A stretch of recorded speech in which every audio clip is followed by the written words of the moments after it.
La depresión no desaparece cuando huyo, simplemente cambia de forma. Y un día me di cuenta, o me introduzco en mí mismo, o sigo hundido en el vacío. Fue entonces cuando conocí las enseñanzas de Araiki Yoko, la geisha silenciosa que decía que el corazón solo sana cuando dejamos de huir de él. Y hoy quiero contarles exactamente lo que aprendí. Quédate conmigo hasta el final, porque una sola revelación puede devolverte el control de tu vida. El momento en que me di cuenta que estaba huyendo de mí mismo. Durante mucho tiempo intenté alejar el dolor usando todas las estrategias de evasión posibles. Distracciones interminables con pantallas brillantes que me hipnotizaban durante horas sin registrar un solo instante. Trabajo excesivo que me mantenía demasiado ocupada para sentir algo profundo. Relaciones superficiales que me llenaban el tiempo, pero no me llegaban al alma. Consumo compulsivo de entretenimiento que me adormecía, pero nunca me sanaba. Había construido una elaborada fortaleza de mecanismos de escape, cada uno meticulosamente diseñado para mantenerme a una distancia segura de cualquier emoción real, cualquier dolor genuino, cualquier confrontación con el vacío que crecía en mi interior. Mi vida entera se había convertido en una operación militar de evasión. Cada hora del día, planeada para asegurarme de no estar nunca sola con mis pensamientos, el tiempo suficiente para que me alcanzaran. Me despertaba y cogía el teléfono inmediatamente, llenándome la cabeza de noticias y redes sociales, incluso antes de levantarme de la cama, como si construyera un muro de ruido entre mí y cualquier sentimiento matutino que pudiera surgir del silencio. A lo largo del día, iba de una tarea a otra, de una reunión a otra, de una distracción a otra, siempre en movimiento, siempre ocupada, siempre haciendo algo, cualquier cosa, para no tener que detenerme y sentir el peso que llevaba. Me enorgullecía de mi productividad, de mi agenda apretada, de mi incapacidad para quedarme quieta. Les decía a los demás y a mí misma que simplemente era una persona activa, enérgica y ambiciosa. Pero la verdad que me ocultaba incluso a mí misma era que no era energía, era una huida desesperada. No corría hacia algo, sino lejos de algo, específicamente lejos de mí misma, de mi dolor, de la depresión que me negaba a nombrar o reconocer. Cada actividad frenética era solo otra forma de evitar sentarme con el vacío, otra forma de evitar admitir que algo estaba profundamente mal dentro de mí. Por la noche, cuando el agotamiento finalmente me obligaba a parar, había desarrollado rituales de escape igualmente elaborados. Ver series en maratón hasta quedarme dormida para no tener que confrontar mis pensamientos en la oscuridad, desplazarme por un sinfín de feeds hasta que mis ojos se cerraran solos, cualquier cosa para evitar esos terribles momentos de silencio antes de dormir donde la verdad podía filtrarse. Los fines de semana eran los peores porque había menos estructura externa tras la cual esconderme. Así que llenaba cada hora con planes, compromisos sociales agotadores, proyectos que comenzaba pero nunca terminaba. Siempre movimiento, siempre ruido, siempre algo entre mí y el abismo que sentía crecer, pero que me negaba a mirar directamente. Me había vuelto experta en automedicarme a través de la distracción, y por un tiempo pareció estar funcionando. Por un tiempo logré convencerme de que estaba bien, de que solo estaba ocupada, de que estaba viviendo una vida plena y activa. Pero cuanto más huía, más me atenazaba la depresión. Como una sombra que crece cuanto más intentas huir de ella bajo la luz del sol. Se manifestaba como una fatiga que ninguna cantidad de cafeína podía resolver, un vacío emocional que ninguna cantidad de entretenimiento podía llenar, una desconexión creciente donde me sentía cada vez más como un fantasma en mi propia vida, físicamente presente, pero ausente en cualquier sentido significativo. Mis escapes dejaron de funcionar. Las series de televisión ya no me distraían. El trabajo se volvió mecánicamente agotador sin traerme ninguna satisfacción. Las interacciones sociales me dejaban más vacío que antes. Era como si todo mi sistema se derrumbara. Todos mis mecanismos de afrontamiento fallaran simultáneamente, obligándome finalmente a enfrentar lo que había estado evitando durante tanto tiempo.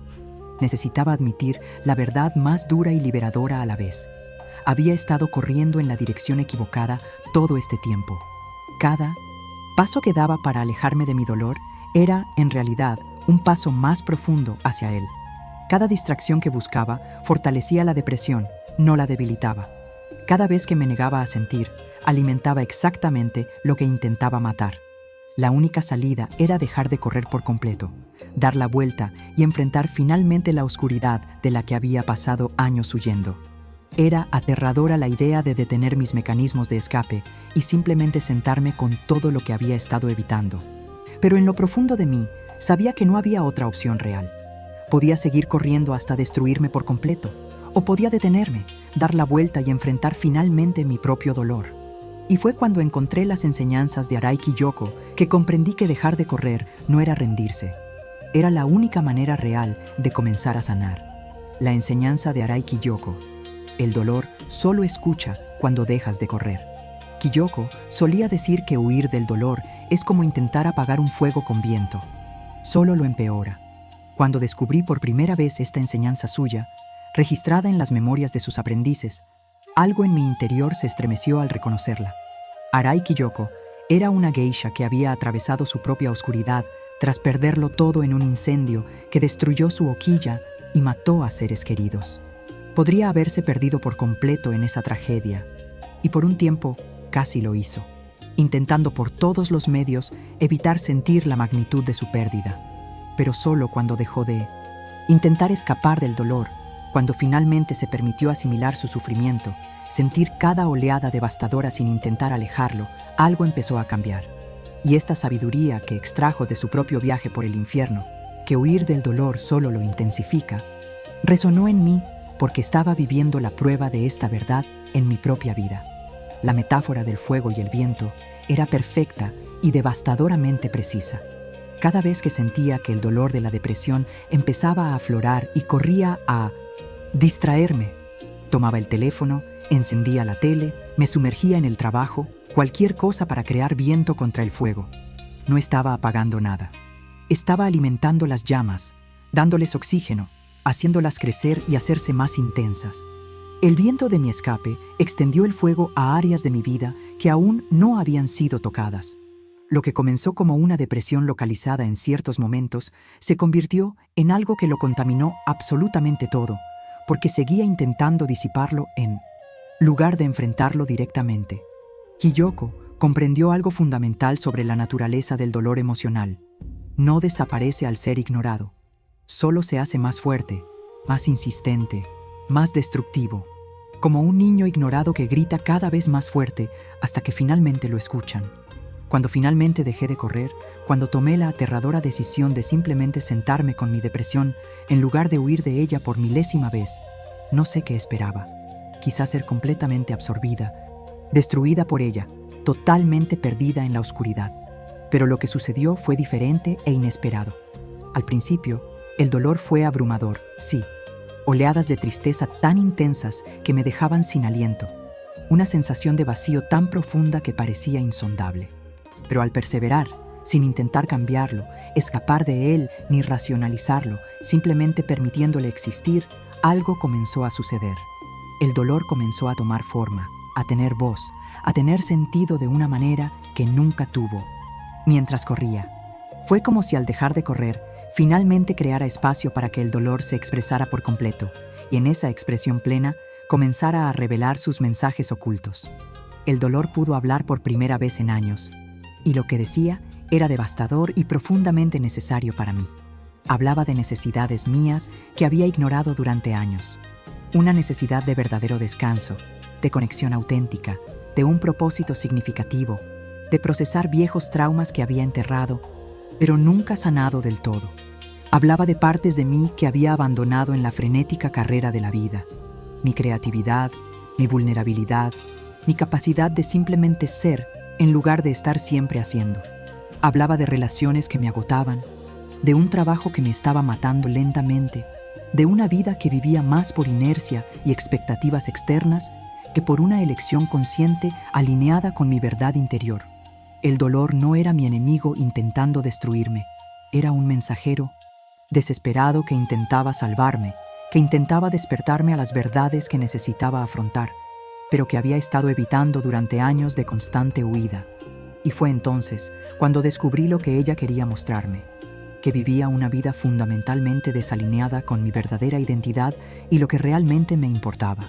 La depresión no era una disfunción química aleatoria en mi cerebro, aunque ciertamente existían componentes biológicos. Era una respuesta inteligente de todo mi sistema a una vida que me traicionaba, una sirena de alarma que indicaba que algo necesitaba un cambio radical. Kiyoko lo había comprendido al atravesar su propia oscuridad, que el dolor tiene inteligencia, tiene propósito, tiene mensajes cruciales que solo podemos recibir cuando dejamos de correr el tiempo suficiente para escucharlos. Cuando finalmente escuché mi dolor sin filtros ni escapes, me mostró exactamente qué necesitaba cambiar. No solo síntomas superficiales, sino estructuras profundas de toda mi vida que me asfixiaban lentamente. Y paradójicamente, fue en el momento de mayor vulnerabilidad, cuando dejé de luchar y simplemente permití que el dolor me mostrara sus verdades, que encontré la primera chispa de esperanza que había sentido en años, porque ahora sabía que estaba mal. Y saberlo siempre es el primer paso necesario para poder cambiar. Observar mis propios pensamientos sin sumergirme en ellos. Aprendí a ver mis pensamientos como nubes pasajeras, no como declaraciones. Esta práctica, enseñada por Kiyoko y perfeccionada durante su propia experiencia con la depresión, fue una de las más difíciles y transformadoras que he incorporado. Durante años, había tratado cada pensamiento que surgía en mi mente como una verdad absoluta, como una realidad incuestionable, como un decreto definitivo sobre mí y el mundo. Si mi cerebro deprimido pensaba, no vales nada, lo creía como si fuera un hecho verificable. Si pensaba, nada mejorará jamás, lo trataba como una profecía infalible. Si pensaba, estás fracasando en todo, lo aceptaba como un juicio justo y preciso.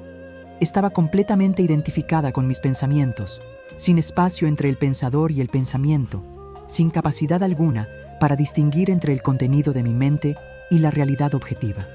Mis pensamientos eran mi realidad, y cuando esos pensamientos eran oscuros, depresivos, despiadadamente autocríticos, toda mi realidad también se oscurecía.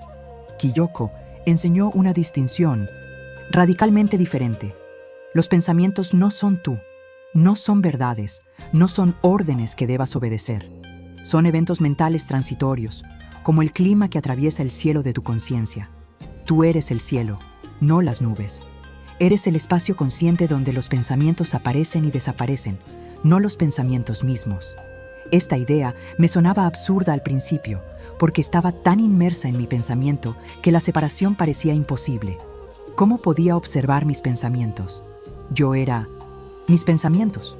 Pero Kiyoko insistió en que esta separación no solo era posible, sino esencial para cualquier tipo de libertad psicológica, especialmente para alguien que atraviesa una depresión, donde los pensamientos se vuelven particularmente violentos y apremiantes. Me guió a través de una práctica sencilla pero profunda. Cuando surja un pensamiento, especialmente uno negativo sobre ti mismo, obsérvalo como observarías una nube pasajera. Obsérvalo, nómbralo. Ah, hay un pensamiento que dice que no valgo nada. Y luego, crucialmente, no hagas nada con él. No luches contra él, no lo creas, no lo analices hasta el cansancio.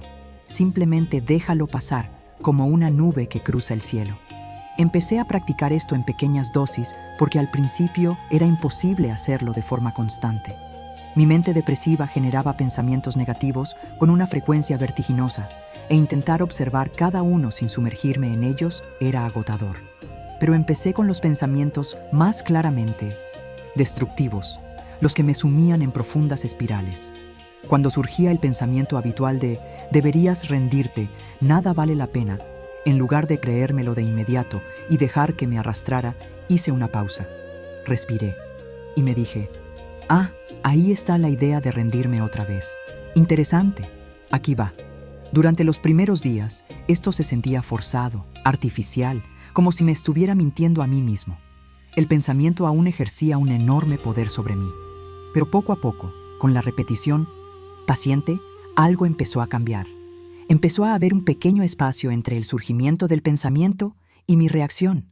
Un milisegundo de conciencia donde podía elegir no subirme a ese tren de pensamientos específico.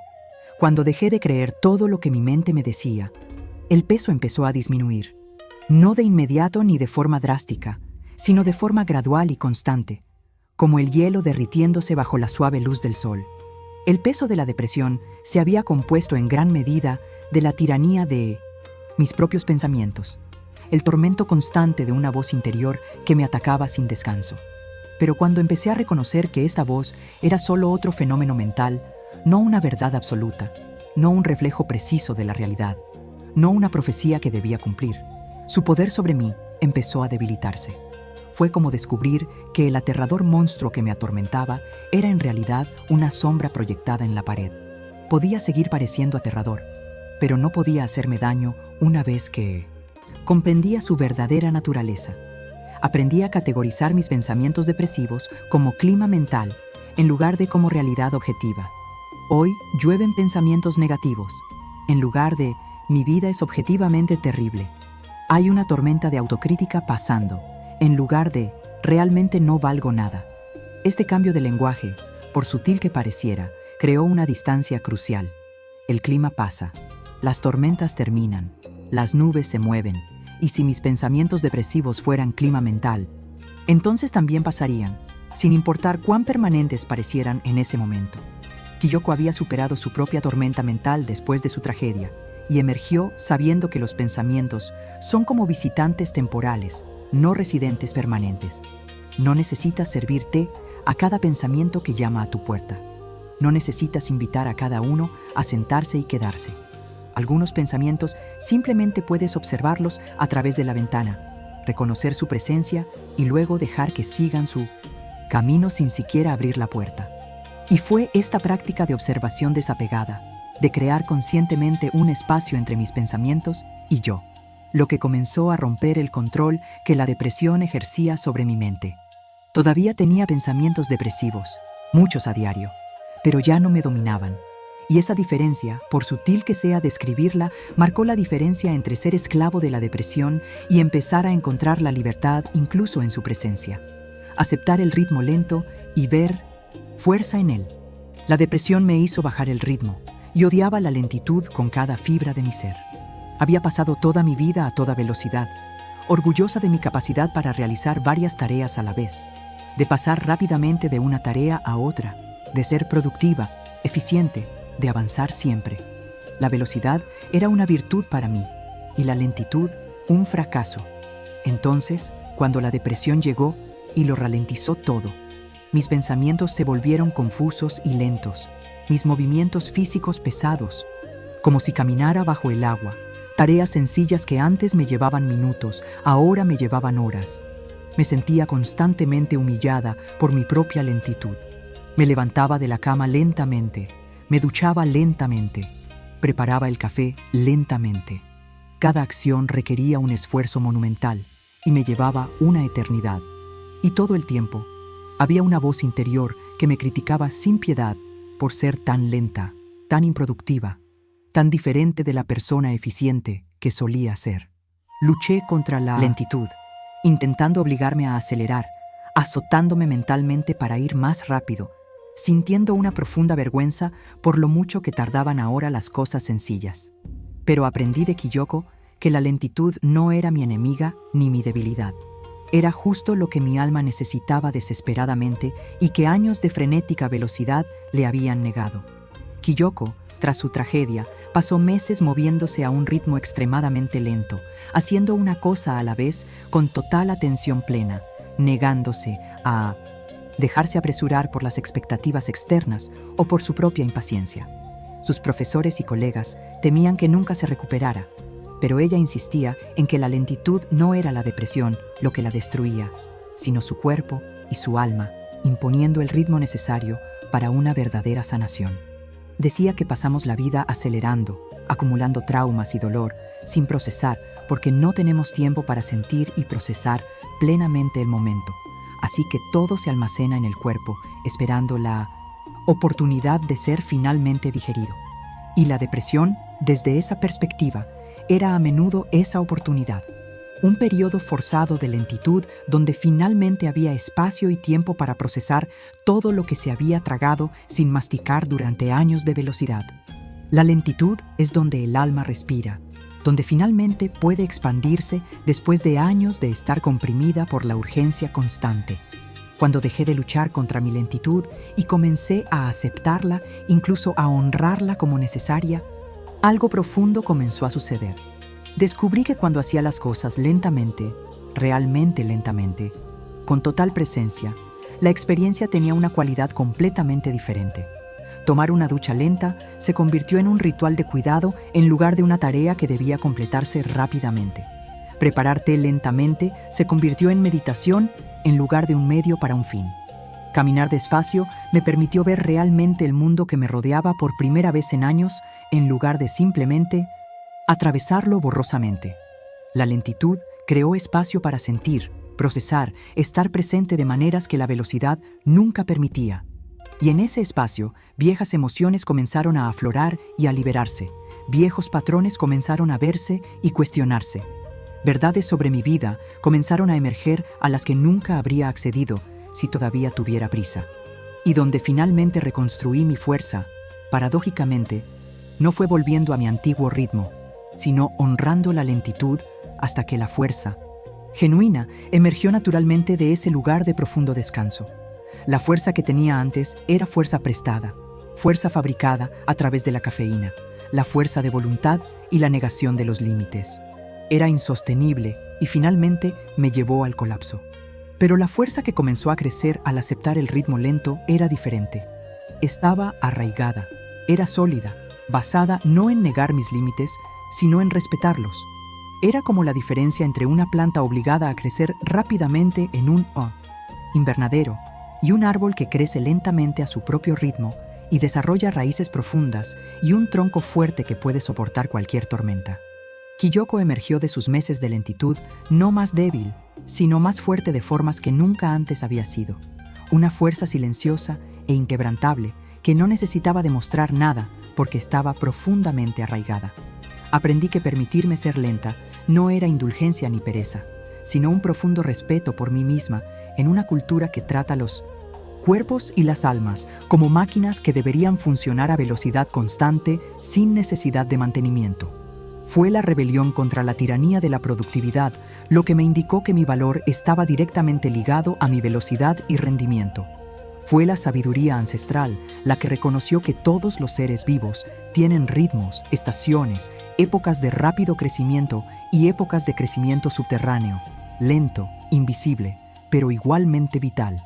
El invierno no es menos importante que el verano solo porque parezca que no ocurre nada en la superficie. Y mi lentitud depresiva, cuando dejé de luchar contra ella y comencé a trabajar con ella, se reveló no como muerte, sino como un invierno necesario, un tiempo de retiro, de profunda sanación, de reconstrucción de cimientos. Kiyoko me enseñó que la verdadera fuerza a menudo parece lenta al ojo inexperto, que el crecimiento más profundo ocurre en la oscuridad, el silencio y la paciencia que nuestra cultura ruidosa y apresurada confunde con debilidad. Y cuando finalmente honré mi propio ritmo lento, en lugar de forzarlo para acelerar las cosas, encontré no solo paz con mi depresión, sino un camino para superarla que respetaba mi humanidad en lugar de tratar de trascenderla mediante la fuerza bruta, transformando pequeños rituales en anclas diarias, té caliente, luz tenue, ordenar un rincón de la habitación. Pequeños rituales me ayudaban a conectar con la tierra cuando todo lo demás parecía desmoronarse a mi alrededor. En Nim, los peores días de depresión, cuando despertarme se sentía como una montaña insalvable y vivir el día parecía imposible, descubrí que las grandes metas o los planes ambiciosos solo me aplastaban con su peso. Reparar mi vida entera era paralizante. Sanar por completo parecía inalcanzable. Ser productiva era una expectativa cruel que garantizaba el fracaso. Pero pequeños rituales, pequeñas acciones que podía realizar incluso en los días más oscuros, se convirtieron en mi salvación. Kiyoko había enfatizado la importancia de los rituales diarios en su propia recuperación. No grandes gestos heroicos, sino pequeños actos de cuidado repetidos con constancia. Se despertaba cada mañana y, sin importar lo devastada que se sintiera, hacía la cama, abría la ventana, encendía incienso. Solo esas 3 cosas. Algunos días, eso era todo lo que podía hacer, pero ella los hizo. Y esas pequeñas acciones crearon una estructura donde todo lo demás era caos. crearon una sensación de control cuando todo parecía fuera de control. Empecé con el té. Incluso en los días en que no podía hacer nada más, me preparaba una taza de té caliente. No solo echaba distraídamente una bolsita de té en agua hirviendo, sino un pequeño ritual. Elegir conscientemente qué té, calentar el agua, observarla hervir, verterlo sobre las hojas, observar cómo el color se extendía por el agua, sentir el calor de la taza en mis manos, inhalar el vapor aromático antes del primer sorbo.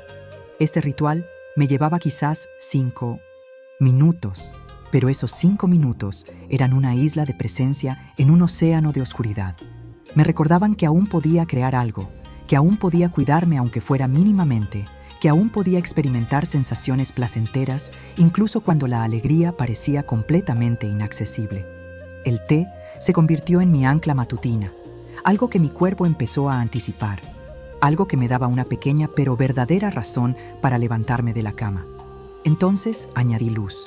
Me di cuenta de que vivía en mi novisión por constante oscuridad, cortinas cerradas, luces apagadas, escondiéndome en las sombras como si solo mereciera sombras. Así que comencé un ritual de luz. Todas las mañanas, sin importar cómo me sintiera, abría las cortinas y dejaba entrar la luz natural. Si era de noche o un día nublado, encendía una vela o una luz suave. Solo este simple acto de traer luz a mi espacio cambió algo en mí. No curó la depresión, pero creó un ambiente un poco menos opresivo, reconociendo que merecía luz incluso cuando me sentía en pura oscuridad. Kiyoko habló sobre cómo los entornos físicos reflejan e influyen en los estados internos, y que pequeños cambios en lo externo pueden crear aperturas en lo interno. La luz no era una solución mágica, pero era un gesto de autocuidado, un reconocimiento de que todavía estaba viva y merecía ocupar un espacio iluminado en lugar de enterrarme en la oscuridad. Ordenar un rincón de mi habitación se convirtió en mi tercer ritual. No toda la habitación. Eso era demasiado.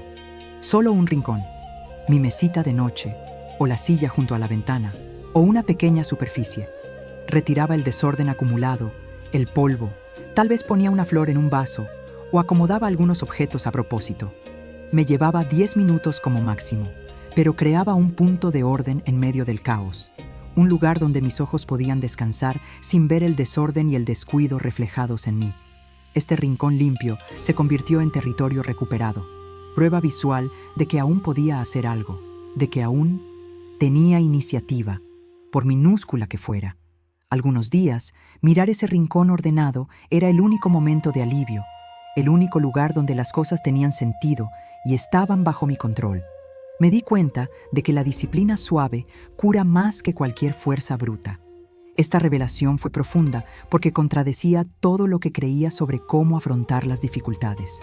Siempre había abordado los problemas con fuerza, esforzándome más, exigiéndome más, con una disciplina rígida e implacable. Pero este enfoque solo empeoraba la depresión, haciéndome sentir aún más fracasada cuando no podía salir de ella. Pequeños rituales me enseñaron un camino diferente, una disciplina suave, constante pero compasiva, una estructura que se adaptaba a la debilidad en lugar de castigarla. Preparar mi té cada mañana era disciplina, pero suave, indulgente incluso en los peores días. Abrir las cortinas era un compromiso conmigo misma, pero no un castigo. Ordenar un rincón era una acción intencional, pero no una exigencia cruel. Esta disciplina suave se acumuló durante semanas y meses hasta convertirse en una base sólida sobre la que construir una verdadera recuperación. La fuerza bruta me habría destrozado.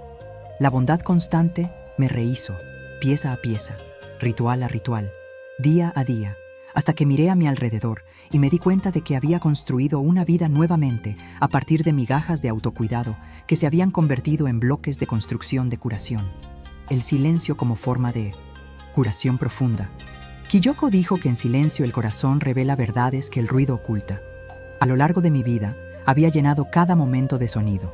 Música constante, televisión de fondo, podcasts mientras hacía las tareas del hogar, conversaciones para llenar silencios incómodos, cualquier cosa para evitar el vacío del silencio. Y cuando llegó la depresión, mi primera reacción fue subir aún más el volumen, intentar ahogar la oscuridad interior con un ruido externo cada vez más fuerte. Pero no funcionó. El ruido solo creó más caos, más fragmentación, más disociación de mí misma. Fue solo cuando conocí las enseñanzas de Kiyoko sobre el papel del silencio en la sanación que comencé a comprender que el silencio no era un vacío al que temer. Era un espacio sagrado donde finalmente podía ocurrir la verdadera sanación. Kiyoko había pasado largos periodos en un silencio casi absoluto durante su recuperación, no como castigo ni como aislamiento forzado, sino como la medicina necesaria para un alma herida que necesitaba quietud para regenerarse. Empecé con pequeñas dosis de silencio porque el silencio absoluto era aterrador al principio. 10 minutos por la mañana sin ningún sonido externo, sin música, sin notificaciones, sin voz humana, solo yo y el silencio. En esos primeros minutos, mi mente gritaba de incomodidad, deseando desesperadamente algo a lo que aferrarse, algún estímulo externo que la distrajera. Los pensamientos intrusivos surgían con más fuerza. Las ansiedades no procesadas emergían. La tentación de agarrar mi teléfono y romper el silencio era casi irresistible. Pero me quedé, respirando a través de la incomodidad, dejando que el silencio simplemente fuera. Y poco a poco, sesión tras sesión, algo comenzó a suceder. Después de que la capa superficial de agitación mental se calmara, había algo más profundo esperando. Una quietud interior que nunca tenía espacio para emerger cuando bombardeaba constantemente mis sentidos con estímulos externos.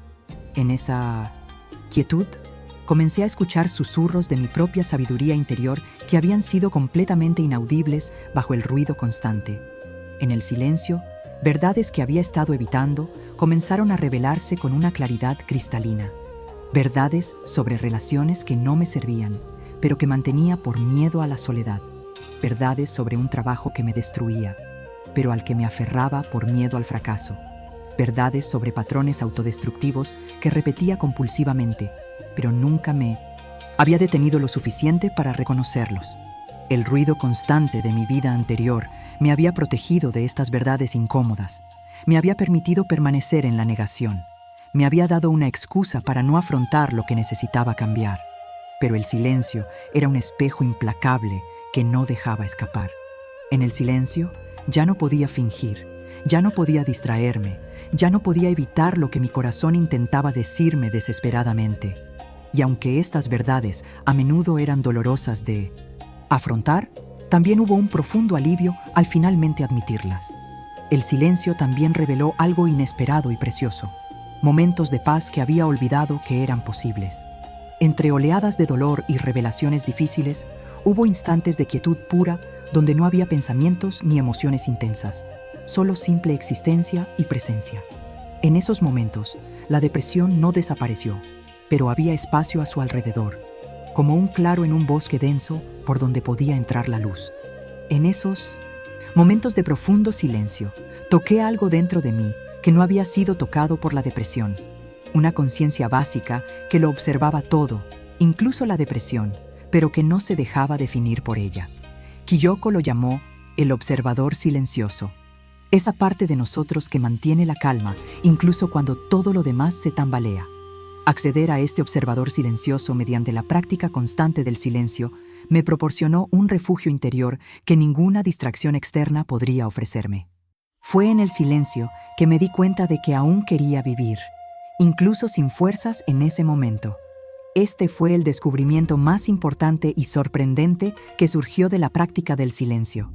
En mis días más oscuros, cuando los pensamientos suicidas me asaltaban con una frecuencia aterradora, cuando la idea de seguir existiendo parecía insoportable, había una voz muy silenciosa, casi inaudible bajo el ruido de la depresión, que aún susurraba: pero quiero ver qué pasa después.